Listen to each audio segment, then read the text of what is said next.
জামায়াত নেতা গতকাল বক্তৃতা দিতে গিয়ে স্টেজের মধ্যে সে পড়ে গেল। সে জনগণকে দেখাইলো সে পড়ে গেছে, সে অসুস্থ। আসলে সে অসুস্থ ছিল না, এটা তার অভিনয় ছিল। জামায়াত নেতা অভিনয় সেরারে, কত সুন্দর অভিনয় সে জানে রে। সে ইচ্ছা করে পড়ে গেছে জনগণের ভোট পাওয়ার জন্য, জনগণের সিম্পেথি পাওয়ার জন্য। এই ধরনের নানান কথা শুনলাম কালকে, নানান বক্তৃতা, নানান কমেন্ট, নানান কিছু দেখলাম। আসলে এরকম স্টেজে পড়ে যাওয়ার ঘটনা আজকে একটা দুইটা না, আমার বুঝার পর থেকে আমি এরকম বহু দেখছি। এরকম অনেকেই পড়ে গেছেন, কেউ স্টেজ ভেঙে পড়ে গেছেন, কেউ অসুস্থ হয়ে পড়ে গেছেন। এমনকি আমাদের তত্ত্বাবধায়ক সরকারের যে প্রধান ছিলেন ফখরুদ্দিন সাহেব, উনিও একদিন কিন্তু এরকম অসুস্থ হয়ে পড়ে গিয়েছিলেন। আসলে এগুলো আপনারা যদি বলেন এগুলো অভিনয়, আসলে এগুলো অভিনয় না। এই যে জামায়াত নেতা কালকে পড়ে গেল, বেচারা বয়স্ক মানুষ, আর যে গরমটা ছিল, গরমের কারণেই সে অসুস্থ হয়ে গেছে। হ্যাঁ, অসুস্থ হয়ে পড়ে গেছে, এগুলো অভিনয় নয়।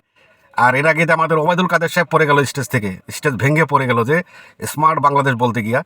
তো ওই যে পড়ে গেছিল, এটা কি উনি নাট বল্টু লুজ করে রেখেছিল আগে যে আমি পড়ে যাবো? এটা কখনোই সম্ভব না।